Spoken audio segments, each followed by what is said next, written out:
Hello friends and welcome to the Exams Made Simple. So we are back again with the Hindu analysis for 27th of November. तो I hope आप लोग इसको पसंद करेंगे, like करेंगे, share करेंगे, ठीक है ना। स्टार्ट करते हैं सबसे पहले आज के एनालिसिस को बिना कोई समय गवाए। पहली न्यूज फ्रंट पेज की है, CJI says court will reconsider plea reviving the एनजैक। एनजैक यानी कि NJAC, national judicial appointment commission. आप लोग को मैं बता दूं कि ये चीज आई थी 99th कॉन्स्टिट्यूशनल अमेंडमेंट एक्ट के रूप में, और तब जब ये आई थी 2015 में तो सुप्रीम कोर्ट ने इसको नल एंड वॉइड घोषित कर दिया था, है ना। So this came in 2015 and the plea was, इसको डिक्लेयर कर दिया गया था नल एंड वॉइड। ये कहा गया था कि जुडिशियल इंडिपेंडेंस या जो इंडिपेंडेंस ऑफ जुडिशरी है उसके अगेंस्ट ये कंसेप्ट जाता है, and that is the reason why it was considered as null and void, ठीक है। थोड़ा यहाँ पे दिखा दूं हिस्ट्री। देखो, कॉलेजियम सिस्टम जो है वो आपका आया था 1993 पे, जो सेकंड जजेस केस था। 1981 में फर्स्ट जजेस केस, तब सुप्रीम कोर्ट की इतनी वैल्यू, मतलब value in the sense supreme court का इतना नहीं चलता था, प्रेसिडेंट का ज्यादा चलता था, एग्जीक्यूटिव का। और 1993 में सेकंड जजेस केस आया जब कोलिजियम सिस्टम बनाया गया, एंड 1998 में थर्ड जजेस केस आया जब कोलिजियम को एक्सपैंड किया गया, 4 मेंबर डाले गए उसमें। 2014 में national judicial appointment commission 99th amendment act लाया गया 2014 में, ताकि कोलिजियम सिस्टम को सब्सटीट्यूट किया जा सके। सब्सटीट्यूट मतलब कि जजेस के अपॉइंटमेंट के लिए गवर्नमेंट का भी से लिया जाने लगे, उसमें लॉ मिनिस्टर और इस तरह ऐसे लोगों को इंक्लूड किया गया।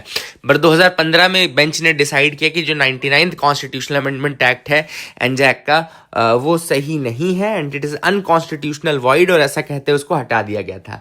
बट नाउ जो 53rd chief justice of India है, जस्टिस सूर्यकांत, उन्होंने ये कहा है कि एक प्ली आई है, एप्लीकेशन आई है जहां पे नेशनल जुडिशियल अपॉइंटमेंट कमीशन को रिवाइव करने की बात कही जा रही है to end the collegium system, उसको वो इंक्लूड करेंगे। एंड उन्होंने ये भी कहा था कि it was a very great wrong because it meant substitution of the will of the people by the opinion of the 4 जजेस। तो सुप्रीम कोर्ट का अब ये मानना है कि ये गलत किया गया था उस समय। क्यों? क्योंकि एक्चुअली में जो एमपीज हैं वो कौन है? They are representative of the people. अगर कोई लॉ बन रहा है तो उसको ये मानना, देखो बन रहा है कि नहीं पब्लिक के हिसाब से वो नहीं मैटर करता है, बना कौन रहा है, बना रहे हैं रिप्रेजेंटेटिव्स ऑफ द पीपल। तो इसका ये माना जाता है कि रिप्रेजेंटेटिव्स ऑफ द पीपल चूंकि बिल बना रहे हैं, एक्ट बना रहे हैं, तो ये विल ऑफ द पीपल ही है, ठीक है ना। और ऐसे में अगर हम विल ऑफ द पीपल को 2 लोग या 3 लोग या 4 जजेस मिल करके हटा दे तो that will not be a right thing to do. This is what has been the new viewpoint, है ना। तो एनजैक जो है वो जब आएगा तो ऑब्वियसली बात है सुप्रीम कोर्ट का जो कोलिजियम है वो स्ट्रक डाउन हो जाएगा, और NJAC national judicial appointment commission बनाई जाएगी in order to select the जजेस and chief justice of the India, ठीक है ना। I hope you got clarity regarding that as well. और कोलिजियम के ऊपर वैसे भी कई लोग उंगली उठाते रहते हैं या बोलते रहते हैं कि चूंकि कोलिजियम सिस्टम एक ऐसा सिस्टम है जहाँ पे नेपोटिज्म या कहना चाहिए परिवारवाद या इस तरह की चीज़ें बहुत ज़्यादा है, करप्शन है बहुत, it's a very opaque process, है ना। इसके लिए एक जो टर्म यूज़ किया गया है ना, बहुत ही प्यारा टर्म है, आप लोग इसको यूज़ भी कर सकते हैं।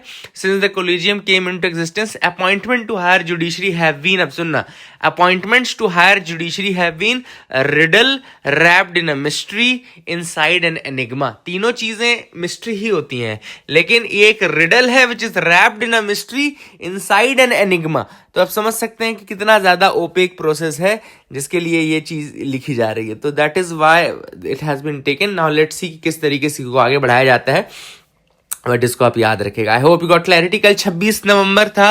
26 नवंबर के दिन क्या होता है? ये होता है नेशनल कॉन्स्टिट्यूशन डे। याद रखेगा क्यों होता है? क्योंकि 26 नवंबर 1949 को कुछ हुआ था। उसको हम क्या बोलते हैं? आप कमेंट सेक्शन में अगर लिख करके बता दो कि डे ऑफ क्या बोलते हैं उसको, है ना। तो that is a very small question to you. 26 नवंबर 1949। और इसी दिन आप सबको पता होगा कि हमारा जो प्रियम्बल भी था, प्रियम्बल में भी लिखा गया है कॉन्स्टिट्यूशन के बारे में। तो यहाँ देखो लिखा है, India adopted it's constitution on 26 नवंबर 1949। तो भारत ने अपना संविधान अडॉप्ट किया था 26 नवंबर 1950। एंड इसी कारण से जब आप प्रियम्बल पढ़ते हैं तो उसकी लास्ट लाइन यही लिखी रहती है, and therefore on this day of 26 November 1949 we do hereby adopt, enact and give to ourselves this constitution, है ना। तो चूंकि it is from the people of India, therefore वो कहते हैं we therefore do adopt, enact and give to our self, adopt AEG, adopt, enact and give to our self this constitution. I hope you got clarity, I hope आपको समझ में आ गया होगा। आगे move करते हैं, देखते हैं और क्या इंपॉर्टेंट न्यूज आर्टिकल है। Passive euthanasia, supreme court forms medical board for 31 year old man. Passive euthanasia और एक्टिव यूथनेशिया में क्या डिफरेंस होता है? देखो सिंपल सा डिफरेंस होता है। इंडिया में पहली चीज याद रखिएगा, एक्टिव यूथनेशिया नहीं है लीगल, केवल और केवल पैसिव यूथनेशिया है, वो भी Supreme Court case by case judgment में केस बाय केस बेसिस पे बताता है, ठीक है ना। तो एक्टिव यूथनेशिया में क्या होता है? एक्टिव यूथनेशिया का मतलब होता है कि जैसे आपकी बॉडी में कोई इंजेक्शन दे दिया गया, लीथल इंजेक्शन दे दिया गया, और उसके बाद एक्चुअली ये सारी चीजें आती कब है, अराइज कब करती हैं? ये सारी चीजें तब अराइज करती हैं जब आप वेजिटेटिव स्टेट में पहुंच जाते हो, मतलब जहां से कोई रिटर्निंग बैक नहीं है आपकी और आपको इस तरीके से ही जीना है, which is not a life of dignity. तब कई बार फैमिली या जिनको अधिकार है डिसीजन लेने का, जो गार्जियन है आपके बारे में, वो इसकी डिमांड कर सकते हैं कि चूंकि अब इस व्यक्ति को सिर्फ कष्ट हो रहा है तो हम चाहते हैं कि to free this person from all these pains and all, and therefore वो फिर यूथनेशिया की बात करते हैं, यानी कि सेल्फ उसको रिमूव करने की। तो आप यहाँ पर इसमें एक्टिव वाला जो है उसमें क्या फंडा है? एक्टिव वाले में फंडा ये है कि आप उसमें एक्टिवली कुछ इंजेक्ट करोगे या उसको एक इंजेक्शन दोगे लीथल, ये सारी चीजें होंगी, ठीक है ना। ये इंडिया में लीगल नहीं है। दूसरी चीज जो इंडिया में लीगल है वो है पैसिव यूथनेशिया।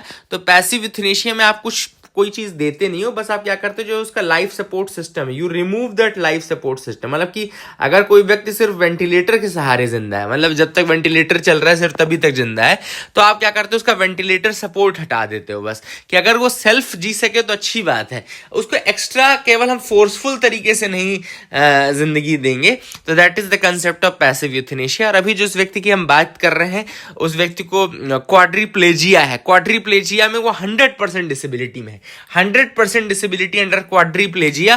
क्वाड्रीप्लेजिया के बारे में थोड़ा सा आपको बता दूं कि इट्स अ कॉम्प्लिकेशन जिसको टेट्राप्लेजिया भी कहा जाता है। Quadriplegia is also known as tetraplegia.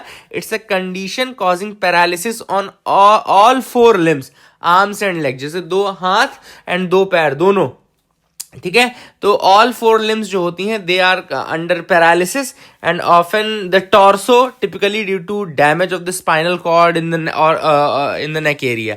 तो ये बहुत ज्यादा मतलब क्वाड्रीप्लेजिया या टेट्राप्लेजिया, इसमें आपके चारों लिम्स जो हैं वो बिल्कुल एक तरीके से पैरालिसिस अटैक में रहते हैं और स्पाइनल कॉर्ड टूट जाने के कारण या कई यार ऐसी चीजों के कारण ये होती है ना। तो क्वाड्रीप्लेजिया याद रखिएगा। आई होप यू गॉट क्लैरिटी। आगे मूव करते हैं, देखते हैं क्या इंपॉर्टेंट है। 3.5 billion year old crater on Mars to be christened after geologist MS Krishnan. तो 3.5 बिलियन ईयर ओल्ड क्रेटर जो है मार्स का, उसका नाम अब जो है MS कृष्णन के ऊपर रखा जाएगा। Who was a pioneering Indian geologist, याद रखिएगा Krishnan the pioneering Indian geologist. तो इंटरनेशनल एस्ट्रोनॉमिकल यूनियन ने अप्रूव किया है, ये इंटरनेशनल एस्ट्रोनॉमिकल यूनियन ने अप्रूव किया है। और ये देखो आपको दिख रहा होगा इस तरीके से ये क्रेटर है कृष्णन, जिसका नाम बीच में लिखा है कृष्णन भी। और ये उसी इन्हीं की टीम के कुछ लोग थे, जैसे इसमें कृष्णन पैलेस करके नाम है, थुम्बा, पेरियार वैलिस, वल्लीमाला, वर्कला, ये सब कुछ और नाम है, ठीक है ना। These are some names from Kerala जो कि किया गया है। एंड MS कृष्णन की अगर हम बात करें कृष्णन की, तो he was born in Thanjavur in what was then Madras Presidency 1898, 1898 में। Doctor Krishnan was the first Indian to be director of the geological society of India. He was the first Indian to be the director of Geological society of India. याद रखिएगा, इसको लिख लीजिएगा। जो doctor MS Krishnan है, he was the first Indian to be the director of the geological society of India. और इन्हीं के नाम के ऊपर मार्स का ये क्रेटर जो 3.5 बिलियन ईयर्स ओल्ड है ये रखा गया है। तो that is something to be proud of. I hope you got clarity. आगे मूव करते हैं, देखते हैं और क्या इंपॉर्टेंट न्यूज आर्टिकल है। You can move ahead with me, बिल्कुल। आगे आप मेरे साथ बढ़ सकते हैं। यहाँ पे एडिटोरियल पार्ट में presidential opinion versus the federal structure. अब ये जो आर्टिकल है वो रणदीप सिंह सुरजेवाला द्वारा लिखा गया है। हालांकि ऑब्वियसली बात है एंटी थोड़ा सा वो रहेगा, लेकिन इसमें सुप्रीम कोर्ट के जो इस बार प्रेसिडेंशियल रेफरेंस में जो जवाब गए हैं उसके ऊपर ये आर्टिकल है। ऑथर ने कहा कि सुप्रीम कोर्ट का जो जवाब था वो कुल मिलाकर के ये था कि भाई ठीक है, जो टाइमलाइन है वो हम नहीं लगा सकते हैं गवर्नर और प्रेसिडेंट के ऊपर। ये आप मानते हैं ना, 2 से 3-4 दिन से यही चीज चल रही है ना, जिसमें सुप्रीम कोर्ट ने क्लियर कर दिया कि भाई हम टाइमलाइन नहीं लगा सकते हैं गवर्नर के ऊपर, हम टाइमलाइन नहीं लगा सकते हैं प्रेसिडेंट के ऊपर। तो ऑथर का ये कहना है कि ये जो जजमेंट है सुप्रीम कोर्ट का, इस जजमेंट नहीं सॉरी, ये जो आंसर है सुप्रीम कोर्ट का, इसके बाद ऑब्वियस सी बात है दोबारा से प्ली होगी कि ठीक है सुप्रीम कोर्ट ने तो ऐसा कहा है तो फिर ये डिसीजन क्यों हुआ, तो ऑब्वियस सी बात है वो रिटर्न हो जाएगा, ओवर रूल हो जाएगा, मतलब अपहेल्ड हो जाएगा। तो अब ऑथर का ये कहना है कि ये जो किया है उन्होंने, इसके कारण जो गवर्नर है उनके पास फिर से पावर आ जाएगी कि they will retain the bill indefinitely, है ना। और उन्होंने कहा ठीक है, ये चीज तो आप कह रहे हो कि प्रेसिडेंट को हम नहीं बोल सकते, गवर्नर को नहीं बोल सकते, एक तरफ एनजैक में आप बोल रहे हो कि हम विल ऑफ द पीपल के अगेंस्ट नहीं जा सकते, तो गवर्नर क्या कर रहे हैं? गवर्नर भी तो वही काम कर रहे हैं जो स्टेट के बिल्स हैं, स्टेट के जो एक्ट्स बनना चाहिए उनके ऊपर बैठ जा रहे हैं, उनको पास नहीं होने दे रहे, तो वो भी तो एक तरीके से विल ऑफ द पीपल के अगेंस्ट जा रहा है। एंड ऑथर ने ये भी कहा कि इसके बाद जो ये अनइलेक्टेड फंक्शनरी है गवर्नर आप सबको पता है इट्स अनइलेक्टेड फंक्शनरी को आप electrically democratically elected state legislature के ऊपर पावर दे रहे हो, है ना। You are giving him the power which is over and above the democratically elected state legislature, तो it is undermining the basic structure of federalism. Author का ये कहना है कि it is undermining the basic structure of federalism, and इसके बाद centre जो है वो और प्रेशर एक्सर्ट कर पाएगा स्टेट्स के ऊपर, है ना। तो that is I think which is important. States में बिकम शैडो यूनियन टेरिटरीज। अब देखो कितना अच्छा टर्म यूज किया ऑथर ने, वो आप कभी क्रिटिसिज्म लिखने के लिए आए आपके पास तो आप लिख भी सकते हो कि the states might become shadow union territories. अब आप देख लो, you can use this. And author ने कहा है कि it is a blow to the federalism of this country, it is a blow to the federalism, and constitution also envisages the union as first among equals. उन्होंने ये भी कहा था, author ने ये भी कहा कि देखो यूनियन और स्टेट में जो फेडरलिज्म के अंदर कंसेप्ट होना चाहिए वो फर्स्ट अमंग इक्वल्स का होना चाहिए। जैसे प्राइम मिनिस्टर और council of minister, prime minister को हम बोलते हैं first among equals, election commissioner chief election commissioner, हम चीफ इलेक्शन कमिश्नर को बोलते हैं फर्स्ट अमंग इक्वल्स। उसी तरीके से स्टेट्स और सेंटर में भी centre should be first among equal, but यहां के बाद ऐसी चीज करने के बाद अगर आप गवर्नर को पावर दे रहे हो तो governor is an agent of centre, तो ऑब्वियसली बात है centre will be much more powerful, और डेमोक्रेसी जो है it will become subordinate to unelected authorities, है ना। Democracy will become subordinate to the unelected authorities. No timelines का मतलब है unlimited discretion, the no timeline means unlimited discretion of governor. और ये चीज सुप्रीम कोर्ट को देखनी चाहिए थी। He should not have given this governor this pocket veto indefinitely, ये एब्सोल्यूट पॉकेट वीटो नहीं मिलना चाहिए। And all this things it will paralyse the state government, these are what the thoughts of author, कि ये paralyse कर देगा state governments को। And इसके अलावा जुडिशियल रिव्यू के ऊपर भी सुप्रीम कोर्ट ने ये कहा है कि नहीं, हम गवर्नर और प्रेसिडेंट के एक्शंस के ऊपर जुडिशियल रिव्यू नहीं ले सकते हैं। तो ये भी एक चीज गलत है, ऑब्वियस सी बात है। गवर्नर और प्रेसिडेंट अगर इम्यूनिटी क्लेम करेंगे जुडिशियल रिव्यू से तो it will create a very unreviewable arbitrary executive authority. Author ने ये कहा है कि अगर कल को प्रेसिडेंट और गवर्नर जुडिशरी, अभी तो जैसे मान लो चलो है जुडिशियल रिव्यू, पर अगर कल को मान लो सुप्रीम कोर्ट ने ये भी अपहेल्ड कर दिया और कह दिया कि हाँ भाई गवर्नर और प्रेसिडेंट के ऊपर जुडिशियल रिव्यू नहीं लगता है, तो it will create a very arbitrary executive authority, है ना। एंड ऑब्वियस सी बात है, चूंकि पार्लियामेंट के एक्शंस को भी जुडिशियल स्क्रूटनी फेस करना पड़ता है, तो गवर्नर और प्रेसिडेंट ये कॉन्स्टिट्यूशन से ऊपर नहीं है, they are not above the constitution, है ना। और जो हमारे कॉन्स्टिट्यूशन मेकर्स हैं उन्होंने लिखा भी कॉन्स्टिट्यूशन इसी तरीके से है कि everyone should be accountable, everyone should be answerable, है ना। नॉट इवन द गवर्नर और president should be left behind, सबको आंसरेबल होना है और सबको अकाउंटेबल होना है। तो ऐसे में आप किसी एक अथॉरिटी को अनलिमिटेड पावर या अनलिमिटेड वो नहीं दे सकते। This is what has been mentioned in this article. I hope you got clarity regarding that as well. And that is the thing which is important. इसके अलावा गवर्नर के लिए सुप्रीम कोर्ट ने अभी आंसर में ये भी लिखा था कि लिमिटेड डायरेक्शंस जो हैं ये लिमिटेड डायरेक्शंस जो हैं वो किए जा सकते हैं। तो ऑथर ने कहा कि ये भी डेंजरस है क्योंकि इसमें क्लैरिटी नहीं कौन से लिमिटेड डायरेक्शंस। अगर आप इस तरीके से वेग टर्मिनोलॉजीज यूज करेंगे तो it will enable misuse and it will also contradict the principles of reasonableness under article 14। ठीक है, तो all this things have been mentioned by the author in this article. I hope you got clarity. अच्छा article था, presidential जो reference था उसमें जो answer मिला था उसके ऊपर ये आर्टिकल था। आई होप यू गॉट क्लैरिटी। आगे मूव करते हैं, देखते हैं और क्या इंपॉर्टेंट न्यूज आर्टिकल है। तो आप मेरे साथ बिल्कुल बढ़ सकते हैं। यहाँ पे दो आर्टिकल आपके आए हैं। पहला है PM Modi opens Safran MRO and for LEAP engines in Hyderabad. ठीक है ना, तो एक तो दो चीजें हैं यहाँ पे, एक तो साफरान क्या है, एमआरओ क्या है, और दूसरी चीज है लीप इंजन क्या है। तो लीप इंजन, तो पहले मैं आपको लीप इंजन बताता हूँ। जैसे आपको यहाँ पे दिख रहा होगा, LEAP engine is a modern fuel efficient engine that powers several narrow body aircraft. ठीक है ना, लीप इंजन एक मॉडर्न फ्यूल एफिशिएंट इंजन है जो कि पावर करता है किसको, सेवरल नैरो बॉडी एयरक्राफ्ट्स को। ठीक है ना।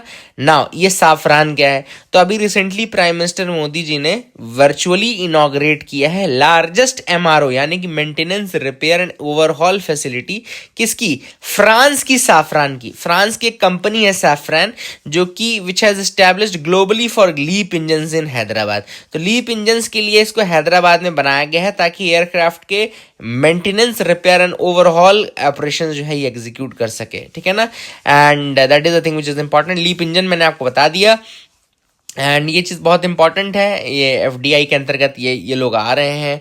और साफरान एरोस्पेस जो है it works extensively in the aerospace propulsion systems and it should also leverage India's talent and opportunities for propulsion design and manufacturing. ठीक है ना, तो that is what has been said. Safran facility के बारे में याद रखना।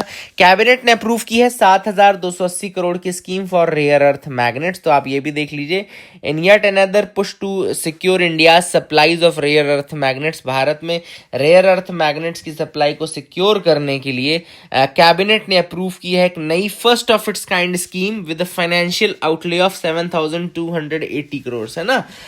इट विल मैन्युफैक्चर, देखो लिखा क्या है, to manufacture rare earth permanent magnets in India, REPM, rare earth permanent magnets in India, REPM याद रखना है आपको, REPM, rare earth permanent magnets in India. And this scheme named, scheme का नाम है scheme to promote manufacturing of sintered rare earth permanent magnets. ठीक है ना, ये आपको याद रखना, सिंटर्ड परमानेंट मैग्नेट्स का जो वो है scheme to promote manufacturing of. ठीक है ना, I hope you got clarity regarding that as well. And it's a first of its kind initiative which aims to establish 6,000 metric tons per annum of integrated rare earth magnets manufacturing in India.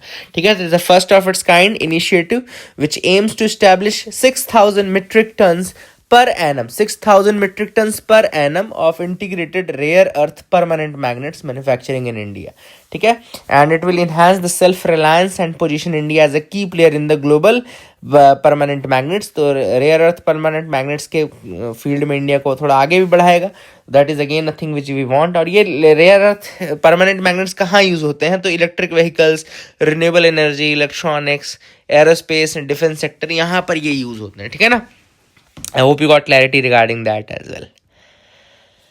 आगे move करते हैं, देखते हैं और क्या important news article है जिनके बारे में हमको डिस्कस करना है। तो you can move ahead with मी, आप बिल्कुल मेरे साथ आगे बढ़ सकते हैं। यहाँ पे गाजा की इकॉनमी कोलैप्स कर चुकी है अंकटाड की रिपोर्ट के हिसाब से। अंकटाड कौन कौन सी रिपोर्ट निकालता है मैं बता दूं। अंकटाड निकालता है reports like investment, annual trade and development report, world investment report और least developed countries report. World investment report, least developed countries report, trade and development report. ठीक है ना, अंकटाड की ये रिपोर्ट्स है। लेकिन यहाँ पे जो रिपोर्ट मेंशन्ड है वो ये वाली नहीं है, वो तो ऐसे सिंगल गाजा के ऊपर, पैलेस्टीनियन टेरिटरी के ऊपर स्टडी की थी उन्होंने, उसके ऊपर है। तो आई होप यू गॉट क्लैरिटी आज के न्यूज़पेपर में। So that is it for the day, friends. I hope you liked our video. Please do like, share, and subscribe. Keep loving us, keep sharing us. Thank you and have a nice day.